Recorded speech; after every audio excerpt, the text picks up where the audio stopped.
जब भी हम भारत के स्वतंत्रता संग्राम के बारे में सोचते हैं तो कुछ गिने चुने नाम और शहर ही दिमाग में आते हैं, है ना? लेकिन सोचिए, अगर मैं कहूं कि संघर्ष का एक ऐसा केंद्र था, एक ऐसी जमीन थी जिसने विद्रोह की आग को हमेशा, मेरा मतलब है हमेशा जिंदा रखा, और वो जगह थी बिहार। चलिए आज इसी अनसुनी कहानी के पन्ने पलटते हैं। तो सवाल यही उठता है कि आखिर भारत की आज़ादी की लड़ाई में बिहार का असली रोल क्या था। और ये सिर्फ एक राज्य की कहानी नहीं है, बिल्कुल नहीं। ये तो उन लोगों की कहानी है जिन्होंने, आप कह सकते हैं, विद्रोह की परिभाषा ही बदल कर रख दी। तो इस सफर में हम विद्रोह के इन स्तंभों को एक एक करके समझेंगे। पहले देखेंगे कि बिहार आखिर विद्रोह का केंद्र बना कैसे, फिर मिलेंगे एक 80 साल के योद्धा से, उसके बाद जानेंगे सबसे कम उम्र के शहीदों की कुर्बानी के बारे में, एक किसान की ऐसी जिद जिसने इतिहास बदल दिया, फिर बात होगी महिलाओं की उस अनदेखी सेना की, और आखिर में उस विरासत की जो आज भी हमें प्रेरणा देती है। तो शुरू करते हैं। बिहार की पहचान ही एक ऐसी जगह की रही है जहां से विद्रोह की आवाज हमेशा उठती रही, चाहे वो 1857 का पहला बड़ा संग्राम हो या फिर उसके बाद के अहिंसक आंदोलन। बिहार का वो विद्रोही जज्बा, वो हमेशा एक ऐसी ताकत बना रहा जो ब्रिटिश साम्राज्य की नींव को बार बार हिला रहा था। और इसी जज्बे का सबसे पहला और शायद सबसे शक्तिशाली स्तंभ थे जगदीशपुर के वीर कुंवर सिंह। 1857 के विद्रोह में बिहार की आवाज, एक ऐसे योद्धा जिनकी कहानी सच कहूं तो किसी भी कल्पना से परे है। जरा इस नंबर पे गौर कीजिए, 80 साल। ये उम्र थी वीर कुंवर सिंह की जब उन्होंने उस वक्त के सबसे शक्तिशाली साम्राज्य ब्रिटिश एम्पायर के खिलाफ हथियार उठा लिए। सोच कर देखिए, एक ऐसी उम्र जिसमें ज्यादातर लोग आराम करते हैं, उस उम्र में उन्होंने एक क्रांति का नेतृत्व करने का फैसला किया। कमाल है। और ये बात सिर्फ हम नहीं कह रहे, उनके दुश्मन यानी ब्रिटिशर्स खुद ये मानते थे। एक ब्रिटिश इतिहासकार थे होम्स, उन्होंने लिखा कि अगर कुंवर सिंह जवान होते ना तो शायद 1857 में ही अंग्रेजों को भारत छोड़कर जाना पड़ जाता। इससे अंदाजा लगाया जा सकता है कि उनका प्रभाव कितना कितना जबरदस्त रहा होगा। उनका पूरा सैन्य अभियान रणनीति की एक मास्टर क्लास था। करीब 1 साल तक उन्होंने मध्य भारत से लेकर अवध तक अंग्रेजों को बिल्कुल भी चैन से नहीं बैठने दिया। और वो सिर्फ बचाव नहीं कर रहे थे, वो लगातार हमले कर रहे थे, नई नई रणनीतियां बना रहे थे और एक के बाद एक लड़ाइयां जीत रहे थे। ये एक 80 साल के योद्धा की असाधारण सैन्य कुशलता थी। और उनके दृढ़ संकल्प की इससे बेहतर मिसाल क्या हो सकती है। गंगा नदी पार करते वक्त जब उनके बाजू में गोली लगी ना, तो उन्होंने उसे कमजोरी नहीं बनने दिया। अपनी ही तलवार से अपना हाथ काटकर गंगा को समर्पित कर दिया और लड़ाई जारी रखी। इसी बलिदान ने उन्हें हमेशा के लिए एक लोकनायक बना दिया। तो वीर कुंवर सिंह जैसे योद्धाओं ने जो चिंगारी जलाई थी वो बुझी नहीं, बिल्कुल नहीं। बस 20वीं सदी की शुरुआत तक उसने एक नया रूप ले लिया था। अब विद्रोह बड़े बड़े सैन्य टकराव से हटकर युवा राष्ट्रवादियों के व्यक्तिगत क्रांतिकारी कार्रवाइयों पर केंद्रित हो गया था। और ये जो बदलाव था ये काफी गहरा था।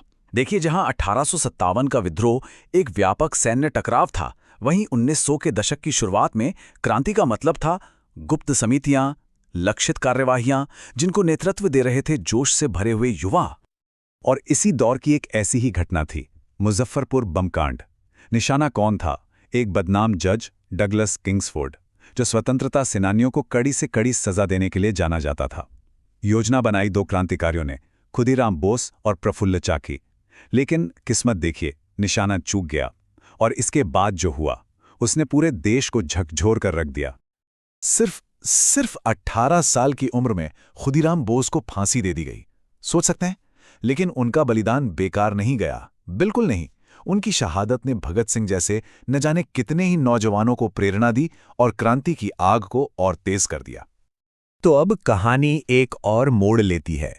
विद्रोह का तरीका एक बार फिर बदल रहा था। महात्मा गांधी के आने के साथ लड़ाई अब अहिंसक यानी नॉन वायलेंट हो रही थी। और इस बड़े बदलाव की शुरुआत भी बिहार में हुई, एक अकेले जिद्दी इंसान की वजह से। इस बदलाव के केंद्र में था एक बहुत ही शोषणकारी सिस्टम, तिनकठिया प्रणाली। इसमें होता क्या था? मूल रूप से किसानों को अपनी ही जमीन के एक हिस्से पर अंग्रेज जमींदारों के लिए नील यानी इंडिगो उगाने के लिए मजबूर किया जाता था। और पैसा लगभग न के बराबर। नतीजा ये था कि किसान कर्ज और गरीबी में डूबते जा रहे थे।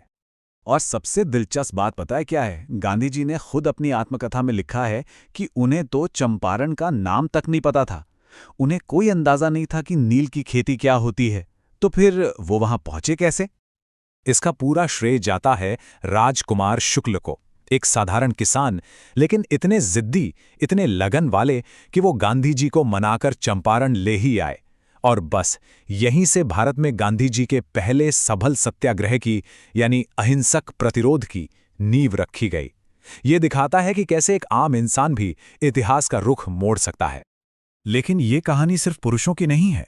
जैसे जैसे स्वतंत्रता संग्राम एक जन आंदोलन बना, आज़ादी की लड़ाई में एक ऐसी फौज भी शामिल हुई जिसे अक्सर भुला दिया जाता है, और वो थी महिलाओं की अनदेखी सेना। ऐसी ही एक नायिका थी तारारानी श्रीवास्तव।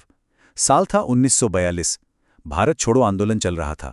उन्होंने अपने पति के साथ मिलकर सिवान पुलिस स्टेशन पर तिरंगा फहराने के लिए एक जुलूस निकाला। लेकिन अंग्रेजी हुकूमत ने उन पर गोलियां बरसा दी और भीड़ के बीच उनके पति फुलेंदु बाबू को गोली लग गई और वो जमीन पर गिर पड़े। उस हालत में सोचिए, उस हालत में भी तारा रानी ने हिम्मत नहीं हारी। फौरन अपनी साड़ी का एक टुकड़ा फाड़ा और उनके घाव पर पट्टी बांध दी। और फिर अपना व्यक्तिगत दुख एक तरफ रखा, हाथ में झंडा उठाया और उस जुलूस का नेतृत्व करते हुए पुलिस स्टेशन की तरफ बढ़ती चली गईं। लेकिन जब तक वो लौटीं, उनके पति शहीद हो चुके थे। ये स्वतंत्रता के लिए दिया गया एक अविश्वसनीय बलिदान था। तो जब हम इन अलग अलग कहानियों को एक साथ जोड़ते हैं, तब जाके बिहार की विरासत की पूरी तस्वीर सामने आती है। तो हमने क्या देखा? हमने देखा वीर कुंवर सिंह जैसे एक अनुभवी योद्धा का शौर्य। हमने देखा खुदीराम बोस जैसे एक युवा क्रांतिकारी का बलिदान। हमने देखी राजकुमार शुक्ल जैसे एक आम किसान की जिद, और तारा रानी श्रीवास्तव जैसी महिलाओं का निडर नेतृत्व। यही हैं वो स्तंभ जो मिलकर बिहार के विद्रोह की कहानी को पूरा करते हैं। और ये सब हमें एक आखिरी सवाल पर लाकर खड़ा कर देता है कि इतिहास को अपने इन भूले बिसरे नायकों को आखिर याद कैसे रखना चाहिए? वो अनगिनत नायक जिनकी कहानियां हमारी आज़ादी की नींव में कहीं दब गई हैं। शायद इसका एक ही जवाब है, उनकी कहानियों को बार बार सुनाकर, बार बार दोहराकर, ताकि वो कभी भी भुलाए ना जा सकें।